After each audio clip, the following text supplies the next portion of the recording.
چرا زن زندگی آزادی؟ جنبش ژنجیان آزادی همون نقطه به پایان رسیدن تحمل جامعه در برابر این بحرانیه که رژیم برای جامعه پدید آورده.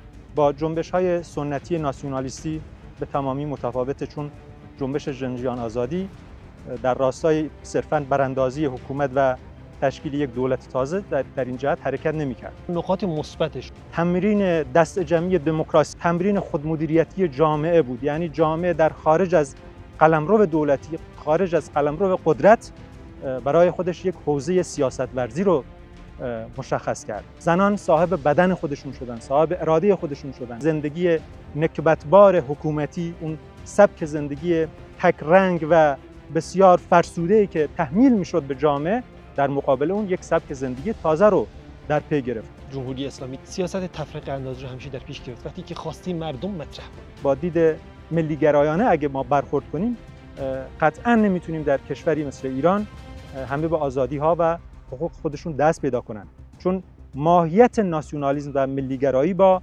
دموکراسی در تضاده. یعنی جایی که ملی‌گرایی وجود داره حاکمه، نمیشه در اونجا بذر دموکراسی رو بکاریم. آزادی در اونجا ممکن نیست شکل بگیره. نقاط ضعف‌های مهمی که انقلاب زن زندگی آزادی داشت، یک رهبری منفرد نداشت. این ضعف بود یا نکات مثبت؟ مثبت بود، یعنی جنبش از رهبری جمعی برخوردار بود. شعارهای انحرافی که توسط بدنه حکومت و برخی از اپوزیسیون خارجی تزریق میشد به درون جنبش و می‌خواستن جنبش رو واضح تر بگید. شعارهایی به عنوان نمونه شعار مرد میهن آبادی. انقلاب زن زندگی آزادی تا چه حد اخلاق مدارانه بود؟ اخلاق با پلیس اخلاق نمیتونه در جامعه ساری و جاری باشه، یا تن دادن به دیکتاتوری یا قبول جنگ و اشغال خارجی. هر دو گزینه رو کنار گذاشت. یک انقلاب وجدانی بود. نقش احزاب در کل مخالفان جمهوری اسلامی اپوزیسیون را در انقلاب زن زندگی آزادی در پس این جریان ایستادن. متاسفانه کیلومترها از اون چیزی که جنبش ژنجیان آزادی تعریف کرده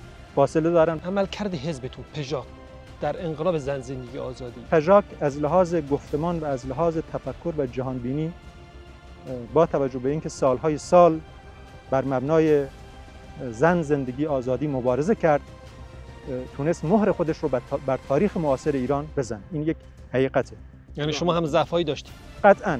پژاک با تمام قد ایستاده میخواد این جنبش به پیروزی برسه و اون نقاط ضعفی رو که داشت در گذشته اونها رو برطرف کنه. تا چه حد تونست این انقلاب در شکستن ذهنیت مرد سالار سران احزاب و اپوزیسیون تغییرات ایجاد کنه؟ همونطور که جمهوری اسلامی همچنان مقاومت میکنه در مقابل این تغییر و تحول، بسیاری از سازمان‌ها و احزاب و اپوزیسیون ایرانی هم با همون دیدگاه، با همون روش جمهوری اسلامی در مقابل تغییر و تحول مقاومت میکنن. میخوان جنبش ژنجیان آزادی فقط به عنوان یک ابزار سیاسی به کارگیری بشه. چرا دهه 80 ها از انقلاب زن زندگی آزادی، از گفتمان زن زندگی آزادی استقبال کردن؟ نسل زد یا دهه 80 ها هیچ نوع نقطه مشترکی با جمهوری اسلامی نداره. میتونن که از طریق این جنبش به اصطلاح به اون آرمان ها، ایده ها و سبک زندگی هایی که در خیال خودشون هست و میخوان بهش برسن، از طریق این جنبش بهش برسن. به همین دلیل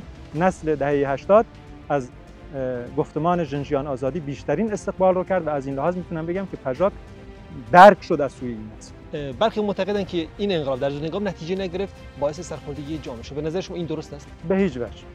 چرا؟ جامعه ایران از جمهوری اسلامی ناامید شده، اما از جنبش ژنجیان آزادی هرگز ناامید و خسته نشده. باید این دیدگاه سنتی رو کنار گذاشت که انقلاب یعنی صرفاً براندازی یک حکومت و بلافاصله تشکیل یک حکومت تازه. انقلاب‌های مدرن، انقلاب‌های عصر ما ناچار از اون هستند که مبدل شدن جامعه به یک ملت دموکراتیک، به یک جامعه خودمدیر، به یک جامعه تصمیم گیر که خودش در رأس اموره، در این چارچوب تعریف. نشانه‌هایی از تداوم ما وجود داره؟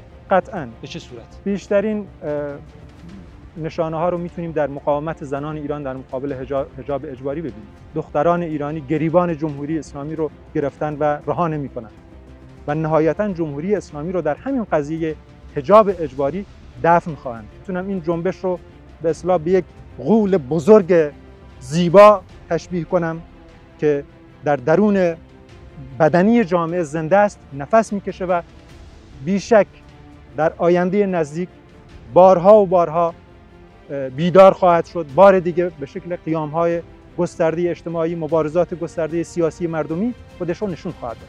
زن، زندگی، آزادی به کجا خواهد رسید؟ اون گلوله‌ای که جنبش ژنژیان آزادی به مغز جمهوری اسلامی شلیک کرد بسیار مرگبارتر از، بسیار کشنده‌تر از بمب‌ها و موشک‌هایی بود که از طرف نیروهای جهانی و اسرائیل بر سر جمهوری اسلامی بارید. اگر جنگ اتفاق بیفته آیا پژاک مداخله نظامی خواهد کرد؟ پژاک در افق اهداف خودش استراتژی خودش رو بر اساس جنگ مسلحانه تعریف نکرده.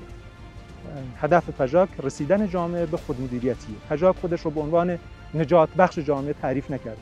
اگر هر نوع خطری برای موجودیت و آزادی هویت‌های ایران و بالاخص خلق کرد پیش بیاد، بیشک پژاک از همه ظرفیت‌های دفاعی خودش برای حفاظت از موجودیت خلق کرد و همه ملت‌های تحت ستم، همه به حاشیه رانده شدگانی که در ایران زندگی می‌کنند، از اون ظرفیت‌ها استفاده خواهد کرد.